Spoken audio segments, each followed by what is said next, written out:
Salve nação perdida! Aqui quem fala é uma aranha perdida, falando diretamente de Mandacaru. Já tenho ideias de novos lugares para visitar, mas por enquanto ainda estou no banquinho. Em breve novidades. Dito isso, lá vou eu para a análise do mangá Jujutsu Kaisen e dessa vez trago o capítulo 5. Esse capítulo traz, pelo menos para mim, 2 motivos de frustração na série. Às vezes, o sentimento que tenho é que os sonhos e objetivos não têm significado ou importância. O pessoal desiste com muita facilidade.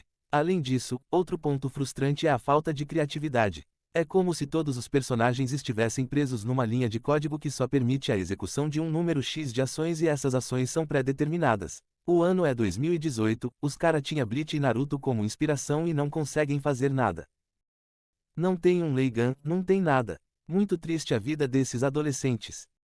Mas enfim, esse capítulo tem muitas coisas curiosas, incluindo a continuação da propaganda contra o interior. Dito isso, vamos começar pelo começo. O capítulo retorna mostrando, de forma muito clara e objetiva, que não dá para confiar nos ganchos de final de capítulo. O que é uma certa armadilha, já que esse capítulo termina com um gancho forte.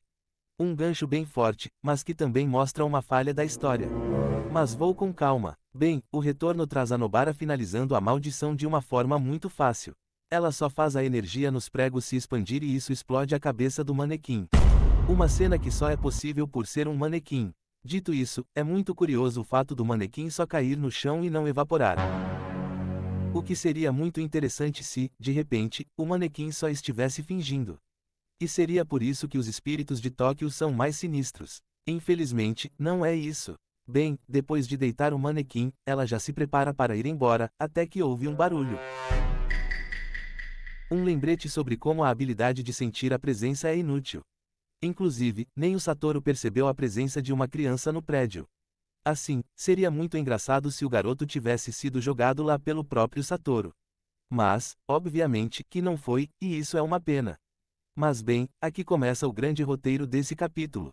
A Nobara vê o pivete e o chama para sair daquele lugar, mas o pivete recusa com a cabeça. É tanto medo que não consegue nem falar. Até aí, legal e bacana. Bem, a Nobara fica surpresa com a recusa do garoto. Por que será que ele não quer ir? Preso num prédio onde um manequim tem olhos e se move. Do nada surge uma garota que simplesmente faz pregos flutuarem, usa um martelo para jogar os pregos longe e acabou de fazer a cabeça do manequim explodir. Será que é por isso, ou é porque garotos costumam ter medo de mulheres bonitas? Que dúvida cruel, mas até aí, ok. Poderia ser só ela tentando aliviar o clima. Mas aí, ela tem um plano genial. Primeiro que a habilidade de sentir a presença foi de guilhotina. E em segundo, no lugar dela tentar acalmar o garoto, procurar saber como ele foi para lá dentro, ou buscar em volta para ver se o lugar é seguro, a Nobara decide que nada pode fazer e só vira as costas para ir chamar o Itadori. Até porque, essa era a única coisa que ela poderia fazer nessa situação. E obviamente que isso daria errado. Não que isso tenha tido algum efeito de fato. O espírito atravessa a parede e fica muito óbvio que estava grudado no garoto. Mesmo que a Nobara estivesse de frente, o resultado seria o mesmo. Porém, não deixa de ser uma cena ridícula. E a situação continua sendo bem estranha. Primeiro que o espírito agarra o garoto pela cabeça e até perfura o pescoço dele. Não é profundo, mas certamente não é um simples arranhão. No entanto, fica em dúvida se o garoto consegue ver os espíritos e, em especial, esse que o capturou. Não dá pra ter certeza, pelo menos não vejo nenhuma cena dele olhando para o espírito. Dito isso, você sentir alguma coisa o agarrando e o erguendo pela cabeça, enquanto alguma coisa perfura o seu pescoço ao ponto de tirar sangue. Na minha cabeça, é o tipo de situação que você não precisa ver para se mijar de medo. E o pivete está seguindo o script, claramente está morrendo de medo enquanto chora. Agora vou guardar o garoto, por enquanto, para voltarmos naquela resenha que comentei no capítulo 4. Existe uma agenda muito forte para demonizar o interior nesse mangá. E para responder essa agenda, temos o Satoru explicando para o Megumi o porquê das maldições do interior serem inferiores. Primeiro, ele fala sobre nível de poder, mas o ponto principal e mais importante é sobre inteligência. O argumento do Satoru é igual ao argumento de uma mãe ou pai que, quando não quer que um filho ou filha vá para determinado lugar, simplesmente diz, é melhor não ir porque lá é perigoso, mas não consegue dizer o porquê do lugar ser perigoso. Por exemplo, no interior não existem maldições de nível alto, é isso. Ou existe alguma diferença de poder entre as maldições do interior e as de Tóquio? Se existe, qual é? E tipo assim, novamente, em momento algum a gente viu uma maldição do interior, então, não tem nem como fazer uma comparação. Ou melhor, para essa comparação ser bem feita, tem que explicar os motivos disso. Buscando na memória, se não me engano, na animação é comentado sobre o número de pessoas. O número de pessoas influencia nisso. No entanto, só o número de pessoas. Não me parece ser muito lógico. Nesse caso, não seria que as maldições de Tóquio são superiores e sim, as maldições de qualquer grande cidade. Ainda assim, não consigo entender por que uma maldição nascida num local com muita gente vai ser mais inteligente que uma nascida num lugar com poucas. O nível de poder ou o potencial de crescimento de um espírito faz sentido ser influenciado pelo número de pessoas. No entanto, a inteligência não. A não ser que você quisesse dizer de forma direta ou indiretamente que o interior é lugar de pessoas menos inteligentes.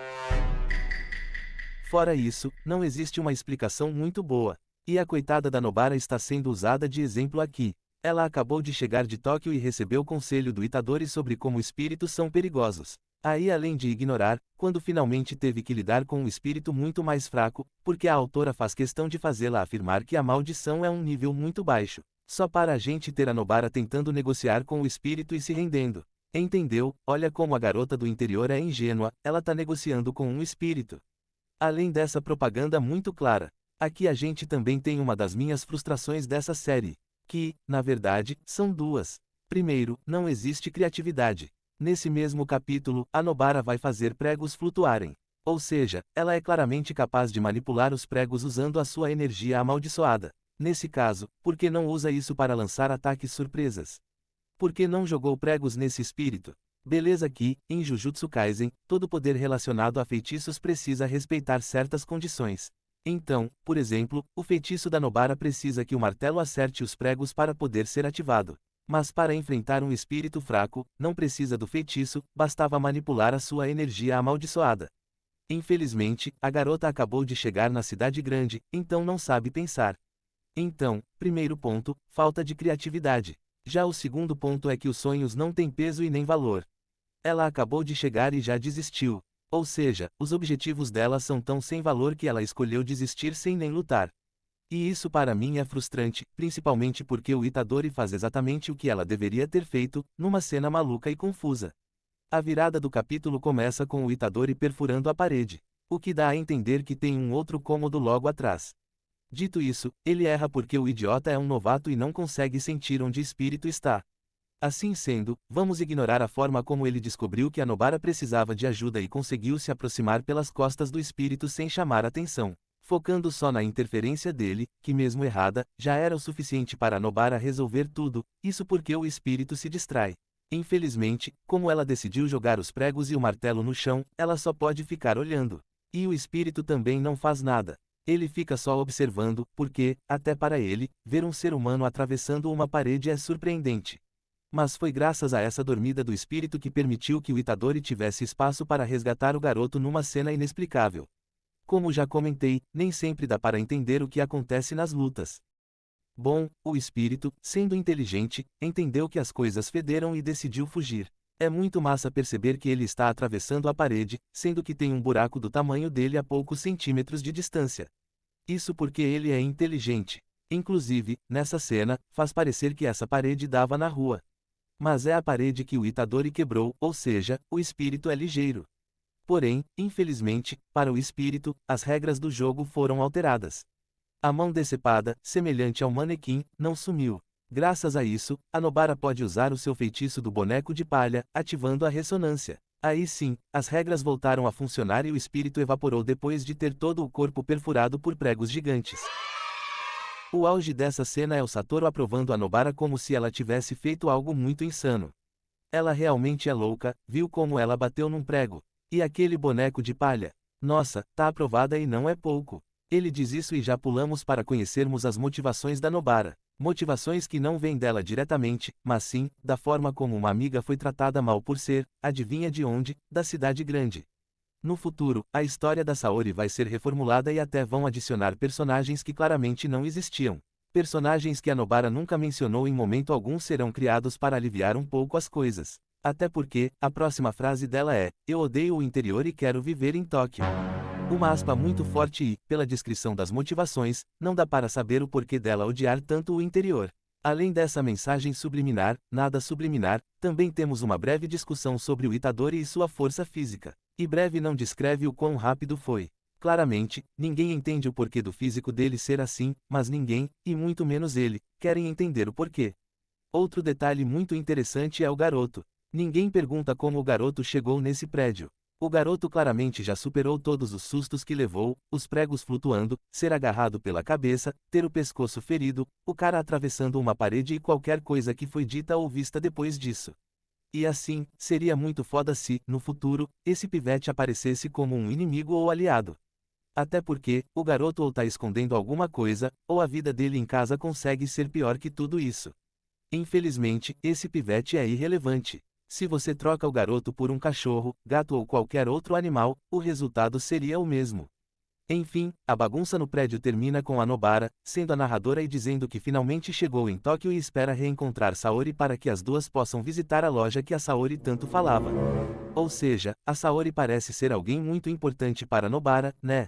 Mas, curiosamente, ela não lembra o nome da loja, só lembra que vendia doces. O que é bem estranho, que loja é essa que não tem nome? Além disso, tem nem 2 minutos que ela simplesmente desistiu desse sonho.